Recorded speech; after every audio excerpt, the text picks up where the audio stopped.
Hi ഡിയവൻസ്, എല്ലാവർക്കും two's അക്കാഡമിയിലേക്ക് സ്വാഗതം. 2025 August മാസത്തിൽ നമ്മൾ ഏറ്റവും അവൈറ്റ് ചെയ്യുന്ന ഒരു പരീക്ഷ എന്ന് പറയുന്നത് HSA പരീക്ഷയാണ്. അപ്പൊ ടൂസ് അക്കാഡമിയിൽ നിന്നും ഇന്ന് HSA വിദ്യാർത്ഥികൾക്കായിട്ട് പ്രസന്റ് ചെയ്യുന്നത് ഒരു ഇംഗ്ലീഷിന്റെ ഫൈനൽ റാപ്പ് റൗണ്ട് കുറച്ച് ക്വസ്റ്റ്യൻസ്. ഈ ക്വസ്റ്റ്യൻസ് കൊണ്ട് നമ്മൾ ഉദ്ദേശിക്കുന്നത് കുറച്ച് പ്രെഡിക്റ്റബിൾ ആയിട്ടുള്ള ഏരിയാസ് നിങ്ങളെ പരിചയപ്പെടുത്തുക എന്നുള്ളതാണ് നമ്മുടെ ഈ ഒരു പ്രോസസ്സിംഗ് കൊണ്ട് നമ്മൾ ഉദ്ദേശിക്കുന്ന കാര്യം എന്ന് പറയുന്നത്. High probability questions from HSA English examination. ഈ ഹൈ പ്രോബബിലിറ്റി എന്ന് പറയുമ്പോൾ ഈ ഏരിയാസ് നിങ്ങൾ ടച്ച് ചെയ്യാം.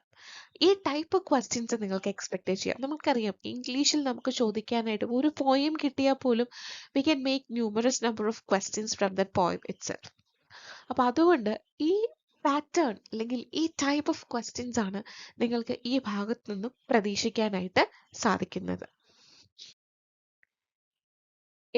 എപ്പോഴും നമ്മൾ ധാരാളമായി കേൾക്കുന്ന ഒരു ക്വസ്റ്റ്യൻ ആണ് ടീച്ചറെ അല്ലെങ്കിൽ ടൂസ് അക്കാഡമിക്ക് മെസ്സേജ് ഇട്ട് വെക്കും, ഏതാണ് ഏറ്റവും ഇമ്പോർട്ടൻറ്റ് മൊഡ്യൂൾ എന്ന്.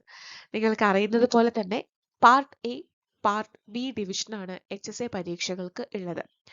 പാർട്ട് എയിൽ 20 മാർക്ക്, പാർട്ട് ബിയിൽ 80 മാർക്ക്. നമുക്കുള്ളത് 8 മൊഡ്യൂളുകൾ.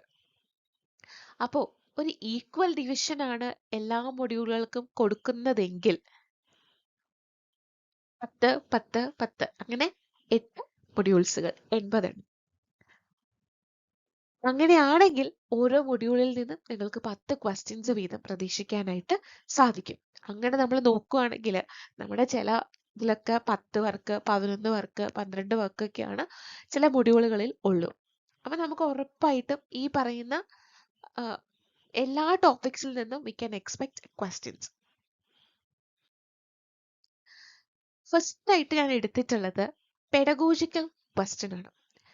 പെഡഗോജി എന്ന് പറഞ്ഞിട്ടുണ്ടെങ്കിൽ ലാംഗ്വേജ് ടീച്ചേഴ്സിനെ സംബന്ധിച്ച് എന്തൊക്കെ സ്കിൽസ് ആണ് നെസസറി ആയിട്ട് വേണ്ടത്, ഒരു കുട്ടീനെ ലാംഗ്വേജ് അക്വിസിഷൻ പ്രോസസ്സിലും ലാംഗ്വേജ് ലേണിംഗ് പ്രോസസ്സിലും എന്തൊക്കെ കാര്യങ്ങളാണ് ക്രൂഷ്യൽ ആയിട്ട് ലാംഗ്വേജ് ടീച്ചേഴ്സ് ശ്രദ്ധിക്കേണ്ടത്. ഒരിക്കലും നമുക്ക് സ്ട്രേറ്റ് ഫോർവേഡ് ക്വസ്റ്റ്യൻസ് പെഡഗോജിക്കൽ ഏരിയയിൽ നിന്നും കിട്ടില്ല. കുറച്ചും കൂടെ ആപ്ലിക്കേഷൻ ലെവൽ ക്വസ്റ്റ്യൻസ് ആയിരിക്കും നമുക്ക് കിട്ടുക. അതുകൊണ്ട് തന്നെ ഈ ഒരു സബ്ജക്റ്റ്, ഈ ഒരു ഏരിയയിലെ അറിവ് നിങ്ങൾക്ക് ശരിക്കും പറഞ്ഞാൽ how to manage the classroom, how to design an effective classroom, how to teach the students effectively, എങ്ങനെ കുട്ടീനെ നിങ്ങൾക്ക് നന്നായി ലേൺ ചെയ്യിപ്പിച്ചെടുക്കാൻ സാധിക്കും. ഈ കാര്യങ്ങളാണ് പെഡഗോജിക്കൽ ക്വസ്റ്റ്യനുമായി ബന്ധപ്പെട്ട് വരാനായിട്ട് സാധ്യത ഉള്ളത്.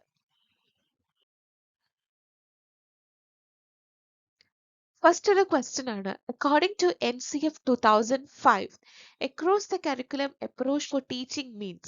എന്താണ് NCF 2005 ഈ across the curriculum approach കൊണ്ട് ഉദ്ദേശിക്കുന്നത്? Using English as a medium of instruction for all subjects. English ഒരു മീഡിയമായി ഉപയോഗിക്കുകയാണോ എല്ലാ സബ്ജക്ട്സും പഠിപ്പിക്കാനായിട്ട്? Breaking down barriers between English and other subjects. ഇംഗ്ലീഷും മറ്റ് സബ്ജക്റ്റുകൾക്കും ഇടയിലുള്ള ആ ബാരിയർ ബ്രേക്ക് ഡൗൺ ചെയ്യുന്നതാണ്. Having separate curriculum for English which goes beyond other subjects. ഇംഗ്ലീഷിന് മാത്രം ഒരു സെപ്പറേറ്റ് കരിക്കുലം മെയിൻറ്റെയിൻ ചെയ്യുന്നതാണോ? Treating English as one of the subjects in the curriculum. അതോ കരിക്കുലത്തിലെ ഒരു സബ്ജക്റ്റായി മാത്രം ഇംഗ്ലീഷിനെ ട്രീറ്റ് ചെയ്യുന്നതാണോ? Breaking down barriers between English and other subjects. ഇംഗ്ലീഷും മറ്റ് സബ്ജക്റ്റുകൾക്കും ഇടയിലുള്ള ആ ബാരിയറിനെ ബ്രേക്ക് ചെയ്യുക എന്നതാണ് ഈ NCF 2005 അക്രോസ് ദ കരിക്കുലം എന്ന അപ്രോച്ച് കൊണ്ട് ഉദ്ദേശിക്കുന്നത്.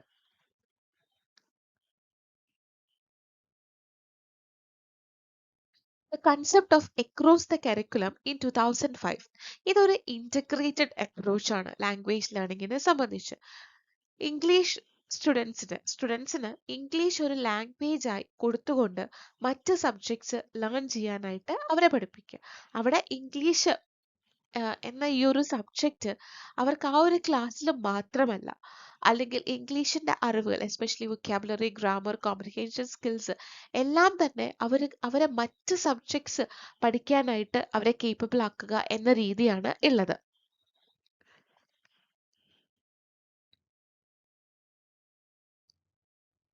ഇനി എന്തുകൊണ്ടാണ് NCF 2005 ഈ ഒരു അപ്രോച്ച് സപ്പോർട്ട് ചെയ്യുന്നത്? കാരണം റിയൽ ലൈഫ് സിറ്റുവേഷനിൽ എങ്ങനെ ഇംഗ്ലീഷ് യൂസ് ചെയ്യാം, വെറുതെ ഒരു ആർട്ടിഫിഷ്യൽ ആയിട്ടൊരു ടെക്സ്റ്റ് ബുക്ക് വായിച്ചോ പഠിക്കാം എന്നതിലുപരിയായിട്ട് എങ്ങനെ ഒരു റിയൽ ലൈഫ് സിറ്റുവേഷൻ നമുക്കൊരു ഇപ്പൊ ഇംഗ്ലീഷ് ആ ഒരു കരിക്കുലത്തിന് എക്രൂസ് കൊണ്ടുപോകുന്ന വെച്ചിട്ടുണ്ടെങ്കിൽ മറ്റ് സബ്ജക്ട്സ് പഠിക്കുന്ന സമയത്ത് നമ്മൾ യൂസ് ചെയ്യാന്നുണ്ടെങ്കിൽ നമ്മൾ റിയൽ ലൈഫ് കോണ്ടെക്സ്റ്റിൽ അത് യൂസ് ചെയ്യാണ് കുറേയും കൂടി ഫങ്ഷണൽ കമ്മ്യൂണിക്കേറ്റീവ് കോമ്പിറ്റൻസ് ആണ് ഇവർ അതിനകത്ത് പ്രൊമോട്ട് ചെയ്യുന്നത്.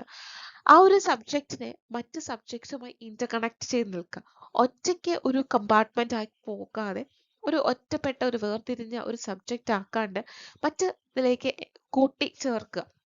അത് നമ്മുടെ തിങ്കിങ്ങിനെയും നമ്മുടെ എക്സ്പ്രഷൻസിനെയും അതുപോലെ നമ്മുടെ ഇമാജിനേഷനെയും ഒക്കെ എൻഹാൻസ് ചെയ്യാനായിട്ട് നമ്മളെ ഹെൽപ്പ് ചെയ്യും. നമ്മൾ നെക്സ്റ്റ് ആയിട്ട് നോക്കാൻ പോകുന്ന ക്വസ്റ്റ്യൻ എന്ന് പറയുന്നത് what is the dream shared by David Duke at the end of the poem Africa? Freedom of Africa, slavery of Africa, imprisonment life of Africans, none. അതിന്റെ ആൻസർ വരുന്നത് ഫ്രീഡം ഓഫ് ആഫ്രിക്ക എന്നുള്ളതാണ് അതിന്റെ answer ആയിട്ട് വരുന്നത്.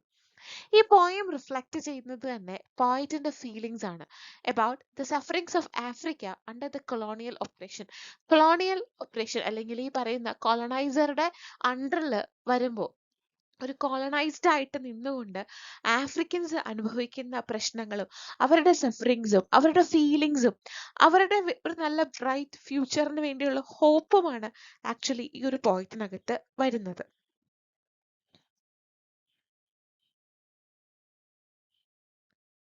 നമ്മൾ നോക്കുകയാണെങ്കിൽ David Diop എന്ന് പറയുന്നത് ഒരു സെംഗ്ലീഷ് പോയറ്റ് ആണ്. നെഗ്രിറ്റ്യൂഡ് മൂവ്മെന്റുമായി ബന്ധപ്പെട്ടിട്ടുള്ള ഒരു പോയറ്റ് ആണ് David Diop.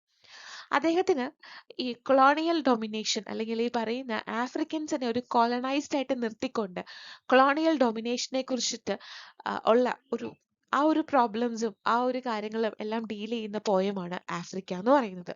Africa directly address ചെയ്യുന്നത് ആഫ്രിക്ക എന്ന് പറയുന്ന ഒരു കോണ്ടിനെന്റിന്റെ ബ്യൂട്ടിയും സ്ട്രെങ്ത്തും എന്നാൽ ഒരുപാട് കാലം അവരുടെ ഹിസ്റ്ററിയിൽ അവർ അനുഭവിച്ചിട്ടുള്ള സ്ലേവറിയും കോളനൈസേഷനും ഒക്കെയാണ് അദ്ദേഹം ആഫ്രിക്ക എന്ന് പറയുന്ന പോയത്തിൽ എഴുതിയിട്ടുള്ളത്. കൊളോണിയൽ എക്സ്പ്ലോയിറ്റേഷനിൽ പറയുന്നത് ആഫ്രിക്കയുടെ ഒരുപാട് കാലത്തെ സെഞ്ചുറീസിൽ ഈ സപ്പറേഷനും ഒപ്പറേഷനും എല്ലാം അവർ അനുഭവിച്ചിട്ടുണ്ട്. എന്നാലും apart from that pain Africa has the power to resist all, അല്ലെങ്കിൽ അതിൽ നിന്നും ഉദിച്ചു പൊങ്ങാനുള്ള ഒരു എനർജി ആഫ്രിക്കയ്ക്ക് ഉണ്ട് എന്ന് അദ്ദേഹം പറയുന്നു. അതുകൊണ്ടാണ് എൻഡ് ഓഫ് ദി പോയം അദ്ദേഹം വിഷ് ചെയ്യുന്നത് ആഫ്രിക്കയ്ക്ക് ഫ്രീ ഫ്രം കോളനൈസ്ഡ് ഗ്രൂപ്പ്, അല്ലെങ്കിൽ ആ കൊളോണിയൽ പവറിൽ നിന്നും ഉള്ള ഒരു ഫ്രീ ലൈഫ് ആഫ്രിക്കയ്ക്ക് നേടിയെടുക്കാൻ സാധിക്കും എന്നൊരു vision end of the poem അദ്ദേഹം പറയുന്നത്. ഈ എൻഡില് അദ്ദേഹത്തിന് ഒരു ക്ലോസിങ് വിഷനേ ഉള്ളൂ. ഈ പറയുന്ന ഒരു ഡെസ്പയർ അല്ലെങ്കിൽ സങ്കടങ്ങൾ ഒന്നുമില്ല, ഹോപ്പേ ഉള്ളൂ. Africa will stand as a tall tree and self reliant. ഒറ്റയ്ക്ക് നിൽക്കാൻ കേപ്പബിലിറ്റി ഉള്ള ഒരു വലിയ വൻ മരമായിട്ട് ഒരു വലിയ വൃക്ഷമായിട്ടാണ് ആഫ്രിക്കനെ അദ്ദേഹം കമ്പയർ ചെയ്യുന്നത്. അപ്പോ next question, he will father a line of kings, thou he himself will not be one. Who uttered these words? മാക്ബത്തിലെ ഈ വേർഡ്സ് പറഞ്ഞത് ഡങ്കൺ ആണോ, വിച്ചസ് അബൌട്ട് ബാങ്കോ ആണോ, മാക്ബത്ത് ആണോ, മാക്ഡഫ് ആണോ?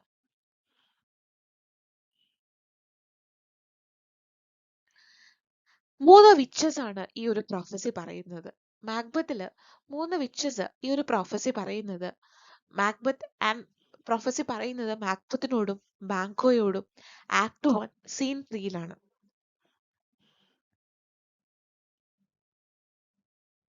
ടു ബാങ്കോ ദി പ്രെഡിക്റ്റ്, ഒരു ബാങ്കോയോട് എന്ത് കാര്യമാണ് പ്രെഡിക്റ്റ് ചെയ്യുന്നത്? He will be lesser than Macbeth and greater. നീ മാക്ബത്തിനേക്കാൾ താഴെയായിരിക്കും, എന്നാൽ ഒരുപാട് ഉയരെ എത്തുകയും ചെയ്യും. He will be not so happy yet much happier. നീ ആദ്യം അത്ര ഹാപ്പി ആവില്ല, but yet you become very happier. He will father a line of king, thou he will not be king himself. ഒരു മാക്ബത്തിനോട് പ്രോഫസി പറയുന്നുണ്ട് Macbeth രാജാവാകുമെന്ന്. എന്നാൽ ബാങ്കോയോട് പറയുന്ന കാര്യം എന്താണ്? He will father a line of kings. നീ ഒരിക്കലും രാജാവാകില്ല, പക്ഷെ നീ ഈ ലൈൻ ഓഫ് കിങ്സിലെ ഫാദർ ആയിരിക്കും നീ. ദാറ്റ് മീൻസ് അയാളുടെ മകൻ എന്തായിട്ട് മാറും? രാജാവായിട്ട് മാറും. ദിസ് മീൻസ് ബാങ്കോസ് ഡിസിഡൻസ്, ബാങ്കോയുടെ പിന്തുടർച്ചക്കാര് വിൽ റൂൾ സ്കോട്ട്ലൻഡ്. അതാണ് പറഞ്ഞു വെക്കുന്നത്. അപ്പൊ വിച്ച് ഇസ് അബൌട്ട് ബാങ്കോ ആണ് ഈ ഒരു ലൈൻ കോട്ട് ചെയ്യുന്നത്. നമ്മുടെ ഈ പറയുന്ന ഡ്രാമാസിൽ നിന്നുമൊക്കെ ഈ പറഞ്ഞ സ്റ്റേറ്റ്മെന്റ്സും പറഞ്ഞ കാര്യങ്ങളും ഒക്കെ നമുക്ക് ക്വസ്റ്റ്യൻ ആയിട്ട് പ്രതീക്ഷിക്കാവുന്നതാണ്. Girls that aren't cut on for business careers usually wind up married to some nice men. Here Amanda is talking to. അതായത് girls that aren't on for business careers, business കരിയേഴ്സിലേക്ക് സെറ്റ് ആവാത്തവര് usually എവിടെ end up ചെയ്യാറുടെ life? They will marry to some nice men. ഈ Amanda ആരോടാണ് ഇത് പറയുന്നത്? Jim, Laura, Tom, none. Amanda ഈ ഒരു കാര്യം പറയുന്നത് അമാൻഡയുടെ മകളായിട്ടുള്ള ലോറയുടെ അടുത്താണ്. ആക്ച്വലി അമാൻഡ ഈ സ്റ്റേറ്റ്മെന്റ്സ് ഒക്കെ പറഞ്ഞ് അവളെ പുഷ് ചെയ്യുവാണ്, അഡ്വൈസ് ചെയ്യുവാണ്. അവളുടെ ഫ്യൂച്ചർ പ്രോസ്പെക്ട്സിലേക്ക് അവളെ എത്തിക്കാൻ, അല്ലെങ്കിൽ അമാൻഡ ആഗ്രഹിക്കുന്ന രീതിക്ക് തന്റെ മകളെ ഒന്ന് ഡ്രൈവ് ചെയ്യാൻ, ഒന്ന് പുഷ് ചെയ്യാനാണ് അമാൻഡ ഇതിലൂടെ ശ്രദ്ധിക്കുന്നത്. അമാൻഡ വിശ്വസിക്കുന്നത് that if a girl is in suited for a job in the business world, ഒരു ബിസിനസ് വേൾഡിൽ ഒരു ജോലിക്ക് സ്യൂട്ടബിൾ ആകാത്ത ഒരു പെൺകുട്ടി, അവളുടെ അഭിപ്രായത്തിൽ the best option is to marry a respectable man, ഒരു നല്ല മനുഷ്യനെ വിവാഹം കഴിക്കുക എന്നുള്ളതാണ് പിന്നെ അവളുടെ മുമ്പിലുള്ള ഓപ്ഷൻ. ഇത് റിഫ്ലക്ട് ചെയ്യുന്നത് അമാൻഡയുടെ ഓൾഡ് സൗത്ത് ഫാഷൻഡ് വാല്യൂസും, അതേപോലെ ഈ അമാൻഡ ഭയങ്കര കൺസേൺഡാ ലോറയുടെ ഷൈനസിനെ കുറിച്ചും, അതേപോലെ അവൾക്ക് ബിസിനസ് സ്കില്ലില്ലാത്ത ഈ ഒരു ലാക്ക് ഓഫ് ബിസിനസ് സ്കില്ലിനെ കുറിച്ചൊക്കെ ഓർത്തിട്ട് അമാൻഡ അവളുടെ ഫ്യൂച്ചറിനെ കുറിച്ച് ഓർത്തിട്ട് ഒത്തിരി കൺസേൺഡ് ആണ്. ആ കൺസേൺസ് ഒക്കെയാണ് ശരിക്കും നമുക്ക് ഈ ഒരു സ്റ്റേറ്റ്മെന്റ്സിലൊക്കെ നമുക്ക് വിസിബിൾ ആയിട്ട് വരുന്നത്. സോ അമാൻഡ ഈ ഒരു കാര്യം പറയുന്നത് ലോറയോടാണ്. Foster discusses the need for tolerance among different groups. On tolerance എന്ന് പറയുന്ന എസ്സേയില് ഫോസ്റ്റർ പറഞ്ഞു വെക്കുന്നുണ്ട് ചില ഗ്രൂപ്പുകൾക്ക് ടോളറൻസ് അത്യാവശ്യമാണ്. Which group does he mention?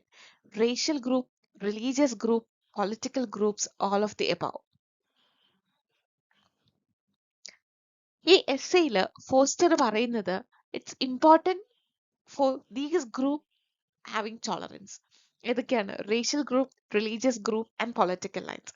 ഇദ്ദേഹം പറയുന്ന കാര്യം എന്ന് വെച്ചിട്ടുണ്ടെങ്കിൽ ടോളറൻസ് എന്ന് പറയുന്നത് ഒരു സൊസൈറ്റിനെ ടുഗദർലി ഹോൾഡ് ചെയ്യാനുള്ള കഴിവുള്ള, എസ്പെഷ്യലി പല ബാക്ക്ഗ്രൗണ്ടിൽ പല അഭിപ്രായങ്ങൾ, പല വ്യൂ പോയിന്റ്സ്, പല പെർസെപ്ഷൻസ് ഉള്ള ആൾക്കാരെല്ലാം ഒന്ന് സ്റ്റിക്ക് ഓൺ ചെയ്ത് ഒന്ന് ടുഗദർലി ഹോൾഡ് ചെയ്യാൻ കപ്പാസിറ്റി ഉള്ള ഒരു വാല്യൂ ആണ് ടോളറൻസ് എന്ന് പറയുന്നത്.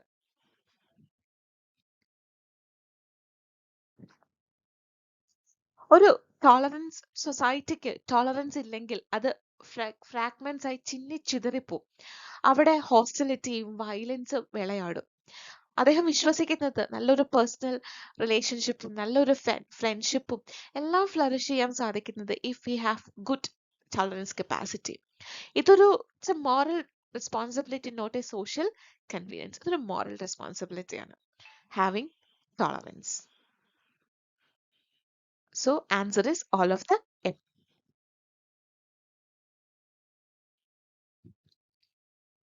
Which poet's lines are used as epigraph in Glass Menagerie? Glass Menagerie എന്ന് പറയുന്ന ഈ ഒരു പ്ലേയിൽ ആരുടെ എപ്പിഗ്രാഫ് ആണ് ഉപയോഗിച്ചിട്ടുള്ളത്? Robert Frost, E Cummings, Thomas Gray, P Shelly.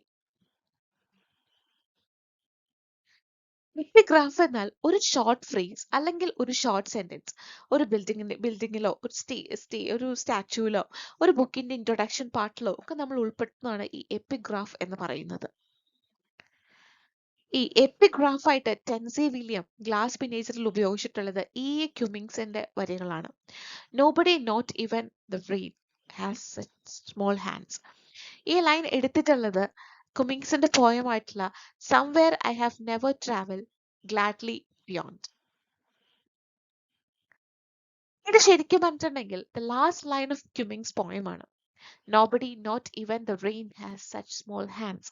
ഇത് ഈ ഒരു വർക്കിന്റെ ഓപ്പണിംഗ് ടൈറ്റിൽ പേജിൽ തന്നെ ഗ്ലാസ് മിനിയേച്ചറിൽ ടെൻസി വില്യം ഇത് എപ്പിഗ്രാഫ് ആയിട്ട് ഉപയോഗിച്ചിട്ടുണ്ട്. ആക്ച്വലി ഇത് കണക്ട് ചെയ്യുന്നത് emotional perception Tom has towards a crippled sister Laura.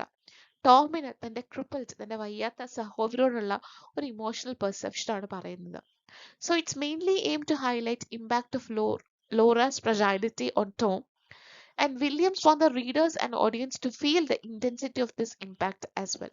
ആ തുടക്കത്തിൽ തന്നെ വില്യത്തിന് ടോമിനും അമാൻഡയ്ക്കും ഇടയിലുള്ള റിലേഷൻഷിപ്പും അതിന്റെ ഒരു ഫ്രജൈലിറ്റിയും എല്ലാം ഒന്ന് എക്സ്പ്ലോർ ചെയ്യാനായിരുന്നു. അതുകൊണ്ടാണ് ആ ഇന്റൻസിറ്റി എല്ലാം റീഡേഴ്സിലേക്ക് കൺവേ ചെയ്യാനായിട്ട് അദ്ദേഹം ഇങ്ങനെ ഒരു ലൈൻ കോട്ട് ചെയ്തത്. Okay. Which of the following French critics are mentioned in the study of poetry? Study of poetryയിൽ മെൻഷൻഡ് ആയിട്ടുള്ള ഫ്രഞ്ച് ക്രിട്ടിക്സ് എന്നൊരു കാര്യം ശ്രദ്ധിക്കുക. നമ്മുടെ എസ്സേസിൽ മെൻഷൻ ചെയ്തിട്ടുള്ള വർക്കുകൾ, എസ്സേസിൽ ആ റൈറ്റേഴ്സ് കോട്ട് ചെയ്തിട്ടുള്ള മറ്റു റൈറ്റേഴ്സ്, മറ്റു ക്രിട്ടിക്സ്, മറ്റു പോയറ്റിലെ വരികളൊക്കെ ഉണ്ടെങ്കിൽ അതൊക്കെ നമുക്ക് ഭയങ്കര ഇമ്പോർട്ടൻ്റ് ആണ് ഒരു എക്സാമിനേഷൻ പെർസ്പെക്റ്റീവിൽ നമ്മൾ നോക്കുമ്പോൾ. Saint Beuve, Charles Hericault, Pellisson, all of the above ഒക്കെ നോക്കാം. സെയിന്റ് പ്യൂവോ എന്ന് പറയുന്നത് ആർണൽഡ് തന്റെ എസ്സേയുടെ Arnold opens a key part of the essay by quoting the anecdote. ഒരു ചെറിയ കുട്ടിക്കഥ ഓപ്റ്റ് ചെയ്തിട്ടാണ് ഈ സെയിന്റ് പ്യൂവിൽ നിന്നും ഓപ്റ്റ് ചെയ്തിട്ടാണ് ഇദ്ദേഹം ആർണൽഡ് തന്റെ സ്റ്റഡി ഓഫ് പോയിട്രി എന്ന് പറയുന്ന എസ്സേയുടെ ഒരു കീ ഭാഗം തന്നെ ഓപ്പൺ ചെയ്യുന്നത്. അടുത്തത് എം ചാൾസ് ടി ഹെർക്ലോറ്റ്.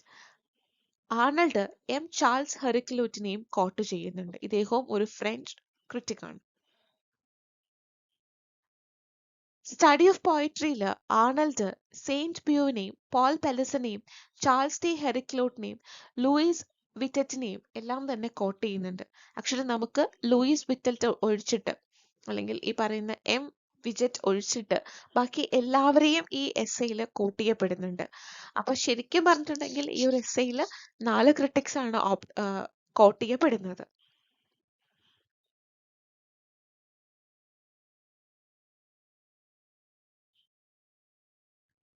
അടുത്തത് in line 3 of his honest blindness, Milton speaks of one talent. What is it?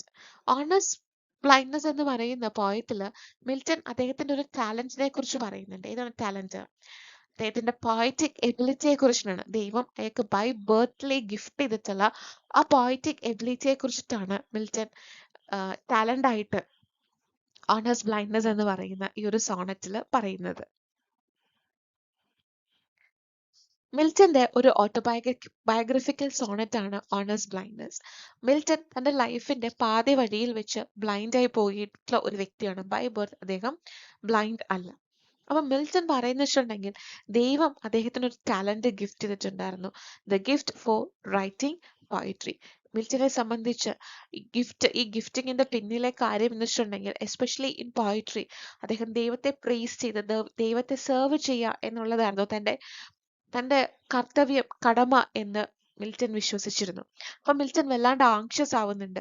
തനിക്ക് ആ കഴിവ് പോയിട്രി എഴുതാനുള്ള കഴിവിന് തന്നെ ഏറ്റവും കൂടുതൽ ഹെൽപ്പ് ചെയ്യുന്നത് കാഴ്ചയാണ്. അതാണ് എനിക്ക്. So, first question, what does the history house symbolize in the novel The God of Small Things? എന്തിനാണ് ആ മിസ്റ്ററി ഹൗസ് സിംബലൈസ് ചെയ്യുന്നത്? ഒരു പക്ഷെ ആ മിസ്റ്ററി ഹൗസിനെ എങ്ങനെയാണ് വിശേഷിപ്പിക്കുന്നതെന്നായിരിക്കാം ക്വസ്റ്റ്യൻ അടുത്ത പ്രാവശ്യം വരിക. അല്ലെങ്കിൽ ഇങ്ങനൊരു mystery house God of small things എന്ന നോവലിൽ ഉണ്ടോ എന്നായിരിക്കാം. അത് എന്തിനാണ് റെപ്രസെന്റ് ചെയ്യുന്നത്? Freedom, secret and operation, wealth, family, unity. Secret and operation. അടുത്തത് ഒരു സ്റ്റേറ്റ്മെന്റ് ടൈപ്പ് ക്വസ്റ്റ്യൻ ആണ്. നമുക്ക് ഈ ടൈപ്പ് ക്വസ്റ്റ്യൻസ് പ്രതീക്ഷിക്കാം. സോഫാർ ഇതുവരെ HSC എക്സാമിനേഷൻസിന് ഇങ്ങനത്തെ സ്റ്റേറ്റ്മെന്റ് ടൈപ്പ് ക്വസ്റ്റ്യൻസ് വന്നിട്ടില്ല. പക്ഷേ ഇപ്പോൾ എല്ലാ പരീക്ഷകളും ഒരു ലെവൽ അപ്ഗ്രേഡ് ചെയ്തുകൊണ്ടിരിക്കുന്നത് കാരണം ഒരു പക്ഷെ നമുക്ക് സ്റ്റേറ്റ്മെന്റ് ടൈപ്പ് ക്വസ്റ്റ്യൻസും ഈ പരീക്ഷയ്ക്ക് പ്രതീക്ഷിക്കാവുന്നതാണ്. സ്റ്റേറ്റ്മെന്റ് ആണ്, The God of Small Thing is primarily set in Indian state of Tamil Nadu. The reason the novel revolves around the life of twins Esther and Rahel in the town of Ayamina. നമ്മൾക്കറിയാം God of small things എന്ന് പറയുന്നത് കേരളത്തിൽ set ചെയ്തിട്ടുള്ള especially Kottayam അയമീന ഭാഗത്ത് set ചെയ്തിട്ടുള്ള ഒരു നോവലാണ് God of small things എന്ന് പറയുന്നത്. അപ്പൊ ഈ നോവൽ ഫസ്റ്റ് സ്റ്റേറ്റ്മെന്റ് അപ്പൊ എന്തായാലും തെറ്റായി. ആൻഡ് ഈ നോവലിൽ ശരിക്കും ഒരു ട്വിൻസിന്റെ ലൈഫിനെ റിവോൾവ് ചെയ്ത് വരുന്നുണ്ട്. ആൻഡ് അവരുടെ പേര് എസ്ത ആൻഡ് റാഹേൽ എന്നാണ്. അവരുള്ളത് അയമീനം എന്ന് പറയുന്ന ടൗണിലുമാണ്. So option D is the right answer. Statement 1 is false and reason is true. Which of the following is not a benefit of studies mentioned by Bacon? താഴെ പറഞ്ഞിട്ടുള്ളതിൽ മെൻഷൻ ചെയ്യാത്തത് നോട്ട്. അപ്പൊ നമുക്കറിയാം ബേക്കന്റെ ഒക്കെ ഓഫ് സ്റ്റഡീസ് വളരെ വായിക്കാൻ എളുപ്പമുള്ള ഒറ്റ റീഡിങ്ങിൽ വായിച്ച് കംപ്ലീറ്റ് ആക്കാൻ പറ്റുന്ന ഒരു വർക്കാണ്. അപ്പൊ ഇങ്ങനത്തെ വർക്കും കാര്യങ്ങളും നിങ്ങൾ കംപ്ലീറ്റ് ആയിട്ട് വായിക്കുകയാണെങ്കിൽ ഇങ്ങനത്തെ ക്വസ്റ്റ്യൻസ് നിങ്ങൾക്ക് വളരെ ഈസി ആയിട്ട് പെട്ടെന്ന് ആൻസർ ചെയ്യാനായിട്ട് സാധിക്കും. ബെനിഫിറ്റ്സ് ഓഫ് സ്റ്റഡി ആയിട്ട് ബേക്കൺ പറയാത്തത് ഇൻക്രീസ് ഓഫ് വെൽത്ത് ആണ്. ഒരിക്കലും ബേക്കൺ പറയുന്നില്ല നന്നായി വായിച്ചുകൊണ്ട് നിങ്ങൾക്ക് നന്നായി ധനം സമ്പാദിക്കാൻ സാധിക്കുമെന്ന് അദ്ദേഹം പറയുന്നില്ല. According to Gardner, what happens if everyone exercises complete personal freedom on the road? നമ്മുടെ on the rule of road എന്ന് പറയുന്ന എസ്സേയിൽ actually on the rule of road എന്ന് പറയുമ്പോൾ ആ ടൈറ്റിൽ പറയുന്നതിൽ നിന്നും ഒരുപാട് വ്യത്യസ്തമായിട്ടുള്ള തീമാണ് ഡിസ്കസ് ചെയ്യുന്നത്. നമ്മൾ അത് കേൾക്കുമ്പോൾ ഓർക്കുമ്പോൾ ട്രാഫിക് റൂൾസ് ആൻഡ് റെഗുലേഷൻസിനെ പറ്റിയിട്ടായിരിക്കും എന്ന് അല്ല, നമ്മുടെ ലൈഫിൽ വരുന്ന കുറേ കാര്യങ്ങൾ ബേസ് ചെയ്തിട്ടാണ് എ.ജി. ഗാർഡനർ ഈ ഒരു എസ്സേ പറഞ്ഞിട്ടുള്ളത്. ആൻഡ് ഇവിടെ പറയുന്നത് വെച്ചിട്ടുണ്ടെങ്കിൽ ഇപ്പൊ എല്ലാവർക്കും പേഴ്സണൽ ഫ്രീഡം ഉണ്ട്. ഇപ്പൊ എനിക്കും നിങ്ങൾക്കും എല്ലാവർക്കും പേഴ്സണൽ ഫ്രീഡം ഉണ്ട്. നമുക്ക് എല്ലാവർക്കും പേഴ്സണൽ ഫ്രീഡം ഉണ്ട് എന്ന് പറഞ്ഞുകൊണ്ട് നമ്മൾ എല്ലാവരും ആ ഫ്രീഡം യൂസ് ചെയ്യാൻ വേണ്ടി റോഡിലേക്ക് ഇറങ്ങിയാൽ അതെന്ത് സൃഷ്ടിക്കും? there will be chaos. മൊത്തത്തിൽ ഒരു പ്രോബ്ലമാറ്റിക് സിറ്റുവേഷൻ ആയിരിക്കും അത് ക്രിയേറ്റ് ചെയ്യുന്നത്. What does Gardner emphasize as the balance between individual liberty and social order? Liberty exists when individual freedom is balanced with respect for societal rules. നമ്മൾ ആദ്യം പറഞ്ഞ sentence തന്നെയാണ്, എനിക്കും ഫ്രീഡം ഉണ്ട് നിങ്ങൾക്കും ഫ്രീഡം ഉണ്ട്, പക്ഷെ അതെല്ലാം തന്നെ ഒരു പ്രോപ്പർ ആയിട്ട് ഒരു ഗൈഡൻസിൽ മാത്രം നമ്മൾ യൂസ് ചെയ്യാനായിട്ട് ശ്രദ്ധിക്കുക. എസ്പെഷ്യലി നമുക്ക് ഫ്രീഡം ഉണ്ടെന്ന് വിചാരിച്ച സൊസൈറ്റിയുടെ നിയമങ്ങളെ എതിർക്കാൻ നമുക്ക് റോളില്ല. അടുത്തത് ഒരു സ്റ്റേറ്റ്മെന്റ് ക്വസ്റ്റ്യൻ ആണ്. Animal farm is an allegory for the Russian Revolution and the rise of totalitarianism. The novel uses farm animals to represent historical figures even from Soviet history. Actually രണ്ടും ശരിയാണ്. സ്റ്റേറ്റ്മെന്റ് 1ഉം റീസണും ശരിയാണ്. ഈ novel എന്ന് പറയുന്നത് Russian റെവല്യൂഷന്റെ അലിഗറിയാണ്. So first statement correct ആണ്. And characters like Napoleon representing Stalin, Stonewall representing Trotsky. അപ്പൊ ഇതിനകത്തുള്ള ക്യാരക്ടേഴ്സ് എല്ലാം ഇൻഡയറക്ട്ലി റെപ്രസെന്റ് ചെയ്യുന്നതും ഇൻഡയറക്ട്ലി കാര്യങ്ങൾ പറയുന്നതും ആയിട്ടുള്ള ഒരു അലിഗോറിക്കൽ വർക്ക് ആണ്. ആക്ച്വലി ഇതിനകത്തെ ക്യാരക്ടർ നെപ്പോളിയൻ എന്ന് പറയുന്ന ക്യാരക്ടർ റെപ്രസെന്റ് ചെയ്യുന്ന സ്റ്റാലിനെയാണ്. സ്നോബോൾ എന്ന് പറയുന്ന ക്യാരക്ടർ റെപ്രസെന്റ് ചെയ്യുന്ന ട്രോട്സ്കിയാണ്. അപ്പൊ ഉറപ്പായിട്ടും ഈ രണ്ട് സ്റ്റേറ്റ്മെന്റ്സും കറക്റ്റ് ആയിട്ടുള്ള സ്റ്റേറ്റ്മെന്റ്സ് ആണ്. Okay, Eliot's view on poetic originality. Actually ഇങ്ങനത്തെ ആ ഒരു ബെസ്റ്റ് ഡിസ്ക്രൈബ് അങ്ങനത്തെ ക്വസ്റ്റ്യൻസ് മേജർ ആയിട്ട് ഫോക്കസ് ചെയ്യുന്ന തീം എന്താണ്, കൂടുതലായിട്ട് ഡിസ്കസ് ചെയ്യുന്ന കാര്യങ്ങൾ എന്താണ്, ഇങ്ങനത്തെ കുറച്ച് കാര്യങ്ങളൊക്കെ നമുക്ക് ക്വസ്റ്റ്യൻ ആയിട്ട് വന്നേക്കാം. അത് നമുക്ക് ആൻസർ ചെയ്യണമെങ്കിൽ നമുക്ക് ആ എസ്സേനെ കുറിച്ച് അല്ലെങ്കിൽ ആ വർക്കിനെ കുറിച്ച് പ്രോപ്പർ ആയിട്ടുള്ള ഒരു അണ്ടർസ്റ്റാൻഡിങ് ഉണ്ടാവണം. ആൻഡ് ഇവിടെ പറയുന്നത് comes from modifying and engaging with tradition. Eliot argue ചെയ്യുന്ന കാര്യമാണ് originality stems from engaging from tradition not rejecting it.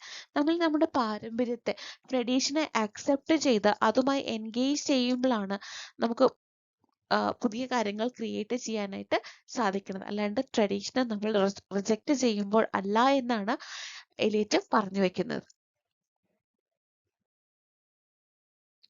According to Coleridge, primary imagination ഇതൊരു ഇമ്പോർട്ടൻറ്റ് ക്വസ്റ്റ്യൻ ആണ്.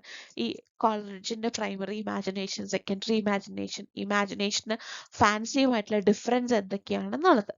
അപ്പൊ ഇവിടെ കോളറിഡ്ജ് പ്രൈമറി ഇമാജിനേഷനെ ഡിസ്ക്രൈബ് ചെയ്തത് എന്തായിട്ടാണ്? പ്രൈമറി ഇമാജിനേഷൻ എന്ന് പറയുന്നത് ഒരു ക്രിയേറ്റീവ് ഫോഴ്സ് ആണ് that shapes perfection and experience. കോളറിഡ്ജിനെ സംബന്ധിച്ച് എല്ലാ ഇൻഡിവിജ്വൽസിനും ഇനേറ്റ് ആയിട്ട് ഉണ്ടാകുന്ന കപ്പാസിറ്റിയാണ് ഈ പ്രൈമറി ഇമാജിനേഷൻ കപ്പാസിറ്റി. അതിൽ നിന്നുമാണ് നമ്മൾ സെക്കൻഡറി ഒരു ആർട്ടിസ്റ്റിന്റെ പെർസ്പെക്റ്റീവിലാണ് സെക്കൻഡറി ഇമാജിനേഷൻ ഡെവലപ്പ് ചെയ്ത് എടുക്കാനായിട്ട് സാധിക്കുന്നത്. In Biographia Literaria, Coleridge criticizes Wordsworth's claim that actually വേർഡ്സ്വർത്തും കോളറിഡ്ജും ഒന്നിച്ചാണ് നമ്മുടെ ലിറിക്കൽ ബാലൻസ് എഴുതിയത്. എന്നാൽ അവർ പ്രതീക്ഷിക്കുന്ന ഒരു സ്വീകാര്യത ആളുകൾക്കിടയിൽ വരാതിരിക്കുന്ന ഒക്കേഷനിലാണ് വേർഡ്സ്വർത്ത് പ്രിഫസ് ടു ലിറിക്കൽ ബാലൻസ് എഴുതിയത്.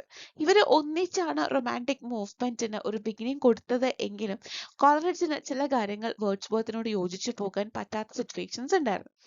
അതാണ് അദ്ദേഹം തന്റെ വർക്കായിട്ടുള്ള ബയോഗ്രഫി ലിറ്റററിയിലൂടെ പറഞ്ഞത്. അതിൽ പറഞ്ഞിരുന്ന വേർഡ്സ്വർത്ത് പറഞ്ഞൊരു കാര്യം എന്തായിരുന്നു? Poetry should be written from the using the language of A rural language, അല്ലെങ്കിൽ റൂറൽ പേഴ്സൺസിന്റെ ലാംഗ്വേജ് ഉപയോഗിച്ച് വേണം പോയിട്രി എഴുതാനായിട്ട് എന്നാണ് വേർഡ്സ്വർത്ത് പറഞ്ഞത്. ഒത്തിരി അലങ്കാര പ്രയോഗങ്ങളും അല്ലെങ്കിൽ ഒത്തിരി കോംപ്ലിക്കേറ്റഡ് സെറ്റ് ഓഫ് വേർഡ്സും കാര്യങ്ങളൊന്നും വേണ്ടാന്നാണ് പറഞ്ഞത്. പക്ഷെ ഈ കാര്യത്തിനോട് കോളറിഡ്ജിന് ഒരു എതിർപ്പായിരുന്നു. അദ്ദേഹത്തെ സംബന്ധിച്ച് ഈ ഒരു കോമൺ പേഴ്സന്റെ സ്പീച്ചും അല്ലെങ്കിൽ കോമൺ റെസ്റ്റിക് ലാംഗ്വേജ് നമ്മൾ ഫോളോ ചെയ്യുവാണെങ്കിൽ അതിനകത്ത് ഒരുപാട് ലിമിറ്റേഷൻസ് വരും എന്നാണ് കോളറിഡ്ജ് പറഞ്ഞത്. അപ്പോൾ option A is the right answer. Poetry should be written in the language of ordinary men. ഈ ഒരു കാര്യത്തിന് വേർഡ്സ്വർത്ത് പറഞ്ഞ ഈ ഒരു കാര്യത്തിനെ കോളറിഡ്ജ് നന്നായി എതിർത്തിരുന്നു. Which of the following best defines Dhwani in Indian aesthetics? ധ്വനി, അതിൽ ധ്വനിച്ചു നിൽക്കുന്നത്, അതിൽ മുഴച്ചു നിൽക്കുന്നത്. Suggested deeper meaning that transcends literal expression. ആ ലിറ്ററൽ മീനിങ് അല്ലെങ്കിൽ ആ ഒരു സർഫസ് ലെവൽ ക്രീമി ലെവൽ മീനിങ്ങിനേക്കാൾ സജസ്റ്റഡ് മീനിങ് അല്ലെങ്കിൽ കുറച്ച് ഡീപ്പർ മീനിങ്ങിനെയാണ് ധ്വനി ഇന്ത്യൻ എസ്തെറ്റിക്സിൽ റെഫർ ചെയ്യുന്നത്. Why does Arnold criticize much of poetry of his own time? എന്തുകൊണ്ടാണ് മാത്യു ആർണൾഡ് തന്റെ സമയത്തെ മജോറിറ്റി പോയിട്രീനെ ക്രിട്ടിസൈസ് ചെയ്യുന്നത്? ആർണൾഡ് ക്രിട്ടിസൈസ് ചെയ്യുന്നത് ഒരു പ്രധാനപ്പെട്ട കാര്യമാണ്. Because it fails to provide deep moral and intellectual value. ഒരു ലാക്ക് ഓഫ് സീരിയസ്നെസ് അല്ലെങ്കിൽ ഒരു മോറൽ തോട്ടിലുള്ള പ്രശ്നങ്ങൾ ഉള്ളത് കൊണ്ടാണ് മാത്യു ആർണൾഡ് തന്റെ കണ്ടംപററി ആയിട്ടുള്ള പോയിറ്റ്സിനെയും തന്റെ കണ്ടംപററി ആയിട്ടുള്ള പോയറ്റിക് വർക്ക്സിനെയും ക്രിട്ടിസൈസ് ചെയ്തത്. What term does Coleridge use to describe the act of shaping and unifying poetic elements? Imagination. ഈ primary imagination versus secondary imagination പോലെ തന്നെ ഈ ഒരു എസ്സേയിൽ കോളറിഡ്ജ് പറയുന്നുണ്ട് നമ്മുടെ imagination versus fancy. What does mimesis mean in the context of Aristotle poetics? Representation അല്ലെങ്കിൽ imitation ആണ് മിമിസിസും കൊണ്ട് പോയറ്റിക്സിൽ അരിസ്റ്റോട്ടിൽ ഉദ്ദേശിക്കുന്നത്. എത്ര ഭാഗങ്ങൾ, how many parts of tragedy does Aristotle identify in poetics? എത്ര ഇത് പറയുന്നുണ്ട്, എത്ര പാർട്സ് പറയുന്നുണ്ട്? 6 parts. ആ ഓരോ പാർട്സും ആ ഓരോ ഫീച്ചേഴ്സും അതിൽ ഏറ്റവും ഹയസ്റ്റ് ഇമ്പോർട്ടൻ്റ് ആയിട്ടുള്ളതും ലീസ്റ്റ് ഇമ്പോർട്ടൻ്റ് ആയിട്ട് വന്നിട്ടുള്ള കാര്യങ്ങൾ നിങ്ങൾ ലിസ്റ്റ് ചെയ്ത് പ്രിപ്പയർ ചെയ്യുക. Saussure emphasized that linguistic sign is ചെയ്യുന്നത് linguistic sign എന്ന് പറയുന്നത് arbitrary ആണ്. There is no relationship between the meaning and how the words spell. അല്ലെങ്കിൽ ആ ഒരു വേർഡും അതിന്റെ മീനിങ്ങുമായിട്ട് ഒരു ബന്ധവും ഇല്ല എന്നാണ് Saussure പറയുന്നത്. ഓക്കെ, ഈ മൊഡ്യൂൾ നമ്പർ 4 നിന്നും കൂടുതലായിട്ടും വരുന്നത് ഇതുപോലത്തെ കുറച്ച് സ്റ്റേറ്റ്മെന്റ് ടൈപ്പ് ക്വസ്റ്റ്യൻസ് ആണെങ്കിൽ അല്ലെങ്കിൽ ഡിഫിക്കൽട്ടി ക്വസ്റ്റ്യൻസ് എന്ന് പറയുന്നത് ഇതേപോലത്തെ ക്വസ്റ്റ്യൻസ് ആയിരിക്കും. ദാറ്റ് മീൻസ് ഡെഫിനിഷൻസും കൺസെപ്റ്റ്സും ഒക്കെ ആയിരിക്കും പറയുന്നത്. Aspects of theory of syntax was written by Noam Chomsky. Actually നമ്മുടെ ഈ ലിംഗ്വിസ്റ്റിക്സിന്റെ ആ ഒരു സെക്ഷനകത്ത് ഇൻഡോ യൂറോപ്യൻ ലാംഗ്വേജ് ഫാമിലിയെ കുറിച്ചും സിൻടാക്സിനെ കുറിച്ചും സ്ട്രെസ്, സിലബിൾസ്, കീ കൺസെപ്റ്റ്സ്, അതുപോലെ ട്രാൻസ്ക്രിപ്ഷൻ, ലോൺ വേർഡ്സ്, അങ്ങനത്തെ കുറച്ച് കാര്യങ്ങളാണ് പറഞ്ഞിട്ടുള്ളൂ. പക്ഷെ എന്നാലും നമുക്ക് ഈ ടൈപ്പ് ക്വസ്റ്റ്യൻസ് നമുക്ക് എക്സ്പെക്ട് ചെയ്യാൻ പറയും. ഇപ്പം നമ്മൾ ലിംഗ്വിസ്റ്റിക്സ് എന്ന് പറയുന്ന ഒരു ബ്രാഞ്ചിനെ കുറിച്ച് ചിന്തിക്കുമ്പോൾ നമ്മുടെ മൈൻഡിലേക്ക് വരുന്ന പേരാണ് ബ്ലൂംഫീൽഡ്, ചോംസ്കി, സുഷ്വർ ഒക്കെ. അതുകൊണ്ട് തന്നെ ഇവരുടെ പ്രധാനപ്പെട്ട കോൺട്രിബ്യൂഷൻസും ഇപ്പോൾ ചോംസ്കിയുടെ ആണെങ്കിലും സുഷ്വറിൻ്റെ ആണെങ്കിലും ഇപ്പോൾ സുഷ്വർ പറഞ്ഞിട്ട് ഡൈക്കോട്ടണമീസ് ധാരാളമായിട്ടുണ്ട്, ചോംസ്കിയുടെ കൺസെപ്റ്റുകളുണ്ട്. അപ്പോൾ അങ്ങനത്തെ കൺസെപ്റ്റുകളെല്ലാം നമ്മൾ നോക്കി വെക്കണം. അങ്ങനത്തെ കൺസെപ്റ്റ്സ് നോക്കി വെച്ചിട്ട് ആ ഭാഗത്തെ മാർക്ക് നമുക്ക് ഫുള്ളി സെക്യൂർ ചെയ്യാൻ പറ്റുന്ന ഒരു കാര്യമാണ്. അതുകൊണ്ട് തന്നെ നിങ്ങൾ പ്രത്യേകം ശ്രദ്ധിക്കേണ്ടത് ഇവരുടെ കോൺട്രിബ്യൂഷൻസിന് ഒപ്പം തന്നെ ഇവരെ പ്രശസ്തരാക്കിയിട്ടുള്ള ഇവരുടെ വർക്ക്സിനെ കുറിച്ച് നമ്മൾ നോക്കണം. Aspects of theory of syntax എന്ന് പറയുന്ന വർക്ക് എഴുതിയത് നോം ചോംസ്കിയാണ്. Why is linguistics scientific? എന്തുകൊണ്ടാണ് ലിംഗ്വിസ്റ്റിക്സ് സയന്റിഫിക് ആണെന്ന് പറയുന്നത്? നമുക്കറിയാം ലിംഗ്വിസ്റ്റിക്സ് എന്ന് പറയുന്ന branch it is a scientific study of language. നമ്മൾ അങ്ങനെ തന്നെയാണ് പറയുന്നത്. ശാസ്ത്രീയപരമായിട്ട് ലാംഗ്വേജിനെ പഠിക്കുന്ന ബ്രാഞ്ചാണ് ലിംഗ്വിസ്റ്റിക്സ് എന്ന് പറയുന്നത്. അപ്പൊ എന്തുകൊണ്ടാണ് ലിംഗ്വിസ്റ്റിക്സ് സയന്റിഫിക് ആണെന്ന് പറയുന്നത്? Because of its method and analysis. Various methods use ചെയ്യുന്നുണ്ട്. ലാംഗ്വേജിന്റെ വേർഡ്സിനെ കുറിച്ചിട്ടാണെങ്കിലും മീനിങ്സ് ആണെങ്കിലും കൺസ്ട്രക്ഷൻസ് ആണെങ്കിലും എല്ലാം പഠിക്കാനായിട്ട് ഡിഫറെന്റ് മെത്തേഡ്സ് അഡോപ്റ്റ് ചെയ്യുന്നുണ്ട്. അപ്പോൾ ഒന്നത് each components can be analysed and studied. ഇപ്പോൾ വേർഡ്സ് ആണെങ്കിലും ലെറ്റേഴ്സ് ആണെങ്കിലും പ്രൊനൗൺസിയേഷൻ ആണെങ്കിലും മീനിങ്സ് ആണെങ്കിലും സെന്റൻസ് ഫോർമേഷൻ ആണെങ്കിലും വേർഡ് ഫോർമേഷൻ ആണെങ്കിലും ഓരോ മെത്തേഡ്സ് നമുക്ക് അനലൈസ് ചെയ്യാനും അതിനെക്കുറിച്ച് പഠിക്കാനും പറ്റും. And it is objective. ഒരു ഒബ്ജക്റ്റിവിറ്റി ഉണ്ട്. ഒരു വളരെ സബ്ജക്റ്റീവ് ആയിട്ടുള്ള ഒരു കാര്യമൊന്നും അല്ല. ഈ എല്ലാ കാരണങ്ങളും ഉൾക്കൊള്ളുന്നത് കൊണ്ടാണ്, ഈ എല്ലാ കാരണങ്ങളും വരുന്നത് കൊണ്ടാണ് ലിംഗ്വിസ്റ്റിക്സ് സയന്റിഫിക് ആണെന്ന് പറയുന്നത്. അതുപോലെ നമുക്ക് ലാംഗ്വേജുമായി ബന്ധപ്പെട്ട് നമുക്ക് പല ഏരിയാസ് ഉള്ളത് ഒരു ഭാഗമാണ്. ഈവൻ ഇത് പറയുന്നില്ലെങ്കിൽ പോലും നമ്മൾ ടീച്ചേഴ്സ് ആയത് കാരണം ഈ ലാംഗ്വേജിൽ ഉണ്ടാകുന്ന ഡിസ്ലെക്സിയ, ലാംഗ്വേജ് റിലേറ്റഡ് ആയിട്ടുള്ള കുട്ടികൾക്ക് വരുന്ന പ്രോബ്ലംസും അതേപോലെ ടേംസും നോക്കണം. The ability to use two language is called bilingualism. More than two language ആണെങ്കിൽ നമുക്ക് മൾട്ടിലിംഗ്വലിസ്റ്റ് എന്നോ അല്ലെങ്കിൽ പോളിഗ്ലോട്ട് എന്നോ വിളിക്കാനായിട്ട് സാധിക്കും. A polyglot is dash. ആരാണ് ഒരു പോളിഗ്ലോട്ട് എന്ന് പറയുന്നത്? A person who can handles several language. അനേകം ഭാഷകൾ കൈകാര്യം ചെയ്യാൻ പറ്റുന്ന വ്യക്തിയാണ് നമ്മൾ പോളിഗ്ലോട്ട് എന്ന് പറയുന്നത്. Synchronic and diachronic approaches were introduced by Schweitzer. Language സ്റ്റഡീസിൽ നമ്മൾ ഉപയോഗിക്കുന്ന രണ്ട് മെത്തേഡ്സ് ആണ് സിങ്ക്രോണിക്കും ഡൈക്രോണിക്കും. അത് ഇൻട്രൊഡ്യൂസ് ചെയ്തത് Schweitzer ആണ്. അതുപോലെ ഈ place of articulation, manner of articulation, നമ്മൾ അതിൽ ഉപയോഗിക്കുന്ന ഓർഗൻസ്, ഇത് അത്യാവശ്യം ഇമ്പോർട്ടൻ്റ് ആയിട്ടുള്ള ഒരു ഏരിയ തന്നെയാണ്. Among the following, which was one is an active articulator, teeth ridge, roof of mouth, uvula, lobes. കൊടുത്തിട്ടുള്ളതിൽ വെച്ച് നോക്കുമ്പോൾ ലിപ്സ് ആണ്. ടങ് ഉണ്ടായിരുന്നെങ്കിൽ ടങ് ആയിരിക്കും കുറച്ചും കൂടെ ബെറ്റർ ആയിട്ടുള്ള ആൻസർ എന്ന് പറയുന്നത്. കാരണം നമുക്ക് ഏറ്റവും നമ്മുടെ മൗത്തിലുള്ള ഓൾമോസ്റ്റ് എല്ലാ ഏരിയസും നമ്മൾ ലാംഗ്വേജിന്റെ ഓരോ സൗണ്ട്സ് പ്രൊഡ്യൂസ് ചെയ്യാൻ വേണ്ടി നമ്മൾ യൂസ് ചെയ്യുന്നുണ്ട്. എന്നിരുന്നാൽ പോലും ഇതിൽ ഏറ്റവും കൂടുതൽ ആക്റ്റീവ് ആയിട്ടുള്ള ആർട്ടിക്കുലേറ്റർ എന്ന് പറയുന്നത് ടങ് അല്ലെങ്കിൽ ലിപ്സ് ആണ്. Introducing the passive articulator dash. Upper front teeth ആണ് എന്ന് പറയുന്ന സൗണ്ട് പ്രൊഡ്യൂസ് ചെയ്യുമ്പോൾ ഉള്ള പാസീവ് ആയിട്ട് വരുന്ന articulator. Among the following which one is plosive sounds? എന്താണ് പ്ലോസീവ്സ്? നമ്മൾ എക്സ്പ്ലോസീവ്സ് നിർത്താൽ മതി. എക്സ്പ്ലോസീവ്സ് വരുമ്പോഴത്തേക്ക് ഒരു വലിയ പൊട്ടിത്തെറിയും ബഹളവും ഒക്കെ ഉണ്ടാവും.